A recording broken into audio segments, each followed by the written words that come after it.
წარმოგიდგენთ სააღრიცხვო პროგრამა ბალანსის ვიდეო ტრენინგების კურსის მე-6 ტრენინგს. ხელფასები. მოცემული ტრენინგის თემებია: ხელფასების და საშემოსავლოს გადასახადის აღრიცხვის აწყობები, კადრების აღრიცხვა, თანამდებობები, დარიცხვები, დაკავებები და სარგებელი, თანამშრომლის ცნობარი, თანამშრომლის საბანკო ანგარიშები, შეღავათების აღრიცხვა, საკადრო მოძრაობების დოკუმენტი, ხელფასის დარიცხვა და გადახდა, ხელფასის პაკეტური გადარიცხვა, ხელფასის ანგარიშგებები. ტრენინგი დავიწყოთ ხელფასებთან დაკავშირებული აღრიცხვის აწყობებით. მოდულში ადმინისტრირება გვაქვს ხელფასების აღრიცხვის აწყობები. ეს არის პირველი ეტაპი, რითიც უნდა დავიწყოთ ხელფასების მოდულში მუშაობა. ალამი ხელფასების გამარტივებული აღრიცხვა გულისხმობს მაქსიმუმ 10 ტიპის დარიცხვა დაკავების გამოყენებას. თუ აღნიშნული ალამი ამორთულია, მაშინ პროგრამაში გააქტიურებულია ხელფასების გაფართოებული აღრიცხვა, რომელიც გულისხმობს დარიცხვა დაკავებების შეუზღუდავი რაოდენობით დამატებას. ალმის ხელფასის დარიცხვა სამუშაო დღეების მიხედვით ჩართვის შემთხვევაში, პროგრამა გააკეთებს ხელფასის კალკულაციას თანამშრომლის აყვანის თარიღის და სამუშაო დღეების რაოდენობის გათვალისწინებით. ალმის თანამშრომლების შეღავათების აღრიცხვა ჩართვა გულისხმობს თანამშრომლებზე შეღავათების აღრიცხვას. ალამი თანამშრომლებთან ანგარიშწორება დარიცხვისთვის მიხედვით გულისხმობს თანამშრომლებთან ანგარიშწორების კონტროლს დარიცხვის თვეების მიხედვით. გადახდის დროს მიეთითება თუ რომელი თვის ხელფასის გაცემა ხდება. ალამი თანამშრომლებთან ანგარიშწორება დარიცხვის ტიპის მიხედვით გულისხმობს თანამშრომლებთან ანგარიშწორების კონტროლს დარიცხვის ტიპების მიხედვით. გადახდის დროს მიეთითება თუ რა ტიპის განაცემის გაცემა ხდება. ალმის გათიშვის შემთხვევაში ანგარიშწორება ხორციელდება თანამშრომლების მიხედვით ჯამურად. გადავიდეთ გადასახადების აღრიცხვის აწყობებზე, სადაც გვაქვს საშემოსავლო გადასახადის ასახვის ტიპის ჩანართი, რომელშიც მიეთითება რა დროს აისახოს საშემოსავლო. დარიცხვისას საშემოსავლო გადასახადის გამოყოფა და დარიცხვა მოხდება დავალიანების დარიცხვის დოკუმენტებში. დარიცხული საშემოსავლო გადასახადი ანგარიშგებებში გამოვა დარიცხვის თარიღით. გადახდისას საშემოსავლო გადასახადის გამოყოფა და დარიცხვა მოხდება დავალიანების გადახდის დოკუმენტებში. დარიცხული საშემოსავლო გადასახადი ანგარიშგებებში გამოვა გადახდის თარიღით. დარიცხვისას და გადახდისას საშემოსავლო გადასახადის გამოყოფა შუალედურ ანგარიშზე მოხდება დავალიანების დარიცხვის დოკუმენტებში. გადასახადის დარიცხვა მოხდება დავალიანების გადახდის დოკუმენტებში.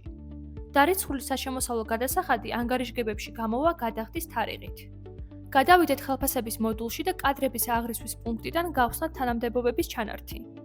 თანამდებობის ცნობარის დასამატებლად დააჭირეთ პლუს ღილაკს და შეიყვანეთ თანამდებობის დასახელება. დააჭირეთ ღილაკს ჩაწერა ან ჩაწერა და დახურვა. გადავიდეთ დარიცხვის ტიპის დამატების საკითხზე. გადადით ხელფასების მოდულში და გახსენით დარიცხვები და დაკავებები. დააჭირეთ შექმნა ღილაკს. ველში დასახელება მიუთითეთ დარიცხვის ტიპის დასახელება, რომლითაც მოახდეთ მის იდენტიფიცირებას. მონიშნეთ ტიპი დარიცხვა. საშემოსავლო გადასახადის განაკვეთში აერჩიეთ მნიშვნელობა საშემოსავლო გადასახადის განაკვეთების ცნობარიდან.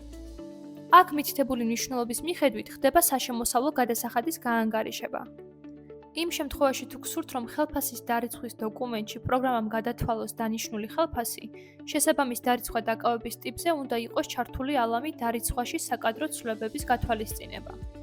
ალამი გამოქვთვის გათვალისწინება გულისხმობს მოცემული დარიცხვის ტიპის არჩევისას თანამშრომელზე მითითებული შეღავათის გათვალისწინებას. არ იბეგრება საპენსიოთი ალმის ჩართვის შემთხვევაში აღნიშნული დარიცხვის ტიპის არჩევისას ფიზიკური პირი არ დაიბეგრება საპენსიოთი. ალამი ანალიტიკის შევსება დოკუმენტიდან გაზლეთ შესაძლებლობას დოკუმენტში მიუთითოთ ანალიტიკა. დარიცხვის ტიპის შექმნის დროს ცნობარზე აღრიცხვის ანგარიშები ავტომატურად ივსება პროგრამის ძირითადი ანგარიშების მიხედვით. შემოსავლის სახეში მიუთითეთ შესაბამისი პარამეტრი, ხელფასი ან დამატებითი სარგებელი. დააჭირეთ ღილაკს ჩაწერა ან ჩაწერა და დახურვა. დავამატოთ დაკავების ტიპი ფიდპასის მაგალითზე. დასახელებაში გავწეროთ ფიდპასი. ტიპში ავირჩიოთ დაკავება. მიუთითეთ საშემოსავლო გადასახადის განაკვეთი, შემოსავლის სახე და დაკავების სასურველი ანგარიში. დააჭირეთ ღილაკს ჩაწერა ან ჩაწერა და დახურვა. დავამატოთ სარგებლის ტიპი კომპანიის დაზღვევის მაგალითზე. გაწერეთ დასახელება. ტიპში აერჩიეთ სარგებელი.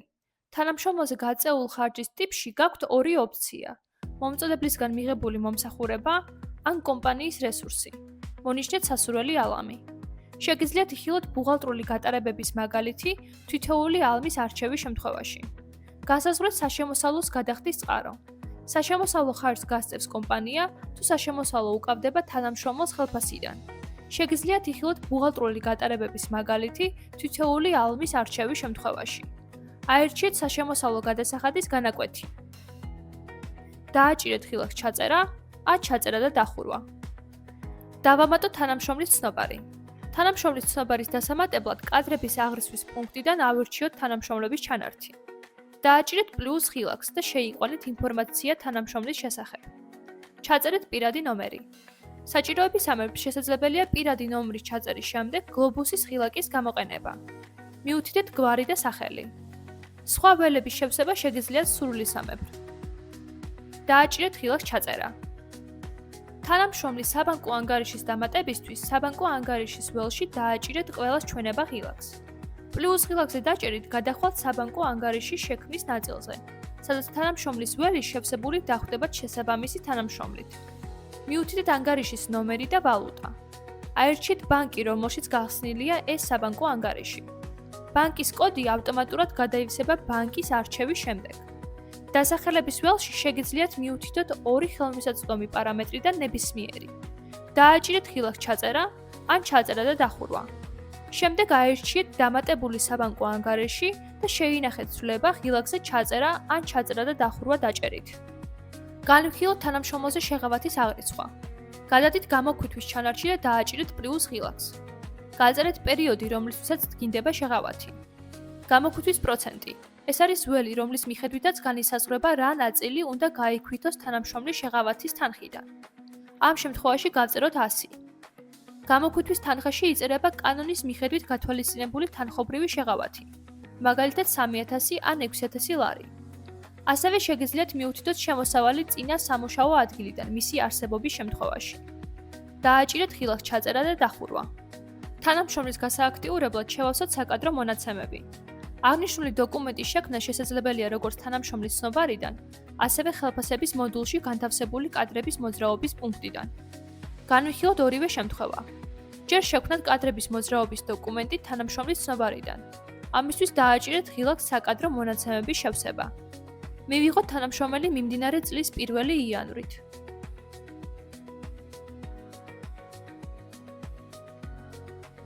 ოპერაციის ტიპში მითითებული იქნება თანამშრომლის მიღება, ვინაიდან აღნიშნული თანამშრომელი ჯერ მიღებული სამსახურში არ ყავთ. თანამშრომლის ველი გადაივსება ავტომატურად არჩეული თანამშრომლიდან გამომდინარე. თანამშრომლის მდგომარეობის ველში გაქვთ სულ 3 პარამეტრი: აქტიური, გათავისუფლებული და შეჩერებული. სრული სამეფო შეგიძლიათ შეავსოთ სხვა დანარჩენი ველები. ალამი მონაწილეობს საპენსიო ფონდში ავტომატურად ჩართულია, თუმცა საჭიროებისამებრ შეგიძლიათ მანუალურად გათიშოთ. ასევე ხელმისაწვდომია შრომის ანაზღაურების ჩანართი, რომელშიც ასევე შესაძლებელია დარიცხვა დაკავების ან სარგებლის მითითება. ამისთვის დააჭირეთ ხილაკს პლუსი და მიუთითეთ დარიცხვის ტიპი, ხელფასი. გაწერეთ თანხა ნეტო და თანხა გროს პროგრამა გამოითვლის შესაბამისად. ხარჯისა და ანგარიშწორების ანგარიშები გადაივსება დარიცხვის ტიპის არჩევისას. დასრულების თარიღი განისაზღვრება იმ შემთხვევაში, როდესაც დარიცხვის, დაკავების ან სარგებლის ტიპი კარგავს აქტუალურობას. მას შემდეგ, რაც შეიყვანთ ინფორმაციას თანამშრომელზე, დააჭირეთ ხილაკს გატარება, ჩაწერა ან გატარება და დახურვა. დოკუმენტის დასრულების შედეგად თანამშრომლის ბარაზე ინფორმაცია გადაივსება ავტომატურად. თუ დაგჭირდებათ თანამშრომლის ბარაზე საკადრო მონაცემების ცვლილება, დააჭირეთ ლინკს მდგომარეობის ცვლილება. ლინკი ისტორია გაძლევს შესაძლებლობას დაინახოთ თანამშრომელზე გაფორმებული ყველა კადრების მოძრაობის დოკუმენტი. გაითვალისწინეთ, რომ ერთ იდენტურ თანამშრომელზე იდენტურ თარიღში 2 კადრების მოძრაობის დოკუმენტის გაფორმება შეუძლებელია. განვიხილოთ კადრების მოძრაობის დოკუმენტის შექმნის მეორე ხერხი. ამისთვის გადადით ხელფასების მოდულში და გახსენით კადრების მოძრაობის დოკუმენტი.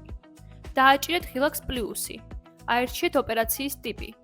ამ შემთხვევაში ავირჩიოთ ოპერაციის ტიპი თანამშრომლის მდგომარეობის ცვლილება. მიუთითეთ თანამშრომელი. მთავარის ჩანართში მონიშნეთ ალამი თანამშრომლის გადაადგილება და შეცვალეთ თანამშრომელზე მანამდე მითითებული ინფორმაცია. შრომის ანაზღაურების ჩანართი შევავსოთ დამატებული დარიცხვისა და დაკავების ტიპებით.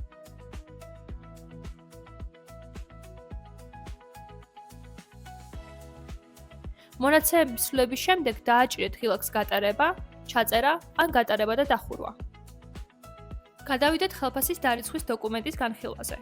გადადით ხელფასების მოდულში და გახსენით ხელფასის დარიცხვის დოკუმენტი. დააჭირეთ ღილაკს შექმნა. ცხრილური ნაწილის შევსება შესაძლებელია სხვადასხვა გზით. დამატება. დაამატეთ თანამშრომელი, რომლისთვისაც გსურთ ხელფასის დარიცხვა. შევსება. შერჩევა შესაძლებელია რამდენიმე მეთოდით, მათ შორის: ყველა თანამშრომლის მიხედვით. ყველა თანამშრომელი ავტომატურად შეივსება ცხრილულ ნაწილში. შერჩევის მიხედვით. კონკრეტული ფილტრის შედეგად მოხდეს თანამშრომლის შერჩევა. ცხრილულ ნაწილში მოცემული ველები თანამშრომლის დამატების შედეგად ავტომატურად შეივსება თანამშრომლის ბარათიდან. დააჭირეთ ღილაკს ჩაწერა, გატარება ან გატარება და დახურვა. განვიხილოთ ხელფასის გადახდის დოკუმენტი. გადადით ხელფასების მოდულში და გახსენით ხელფასის გადახდის დოკუმენტი. დააჭირეთ ღილაკს შექმნა. ცხრილური ნაწილის შევსება შესაძლებელია სხვადასხვა გზით. დამატება. დაამატეთ თანამშრომელი, რომლისთვისაც გსურთ ხელფასის გადახდა. შევსება. შერჩევა შესაძლებელია რამდენიმე მეთოდით, მათ შორის: შევსება დავალიანების მიხედვით. ყველა თანამშრომელი ავტომატურად შეივსება ცხრილულ ნაწილში. შევსება შერჩევის მიხედვით. კონკრეტული ფილტრის შედეგად მოხდეს თანამშრომლის შერჩევა. შერჩევა დარიცხვის მიხედვით. შევსება განხორციელდება ხელფასის დარიცხვის დოკუმენტის საფუძველზე. გადაანგარიშება დავალიანების მიხედვით. თანამშრომლების ხელით დამატების შემთხვევაში, ღილაკზე დაჭერით გადაანგარიშება დავალიანების მიხედვით, პროგრამა ავსებს გადასახდელი თანხის ველს დავალიანების ოდენობით. შეგიძლიათ შეავსოთ სხვა დანარჩენი ველები.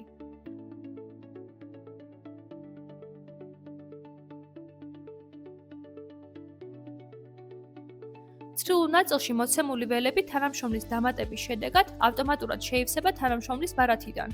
დააჭირეთ ღილაკს ჩაწერა, გატარება ან გატარება და დახურვა. ასევე შესაძლებელია ხელფასის გადახდის დოკუმენტის შექმნა ხელფასის დარიცხვის საფუძველზე. ამისთვის აირჩიეთ ხელფასის დარიცხვის დოკუმენტი და დააჭირეთ ღილაკს საფუძველზე შექმნა. აირჩიეთ ხელფასის გადახდა, რომელიც დარიცხვის დოკუმენტიდან გადაივსება. შეგიძლიათ შეავსოთ სხვა დანარჩენი ველები. გაატარეთ დოკუმენტი. გადავიდეთ ხელფასის პაკეტური გადარიცხვის დოკუმენტზე. ხელფასის პაკეტური გადარიცხვის დოკუმენტი შეგიძლიათ იხილოთ მოდულში ხელფასი. ხელფასის პაკეტური გადარიცხვის დოკუმენტით შესაძლებელია ხელფასის პაკეტური გადარიცხვებისთვის საჭირო ექსელის ფორმირება ბანკში გადარიცხვისთვის. ხელფასის პაკეტური გადარიცხვის დოკუმენტს აქვს მხოლოდ ჩაწერის ფუნქცია და არ აფორმირებს ბუღალტრულ გატარებებს. გაითვალისწინეთ, თანამშრომლის ბარაზე აუცილებელია იყოს შევსებული ანგარიშის ნომერი. შესაძლებელია ორი ფორმატის ექსელის ფორმირება: საქართველოს ბანკი, TBC ბანკი. დოკუმენტის შევსება შეიძლება შემდეგი ლოგიკებით: შევსება დავალიანების მიხედვით, შევსება დარიცხვის მიხედვით.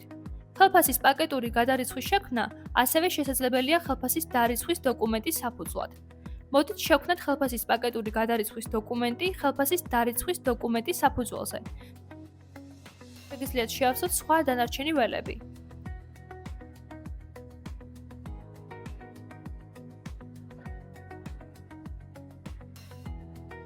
დააჭირეთ ღილაკს ჩაწერა ან ჩაწერა და დახურვა. განვიხილოთ ხელფასთან დაკავშირებული ანგარიშგებები. გადავიდეთ ხელფასის მოდულში და გავხსნათ თანამშრომლებთან ანგარიშწორების უწყისი, სადაც დავინახავთ ინფორმაციას თანამშრომელთან ანგარიშწორების შესახებ პერიოდისა და თანამშრომლის ფილტრის მიხედვით. გახსენით თანამშრომლების ანგარიშგება.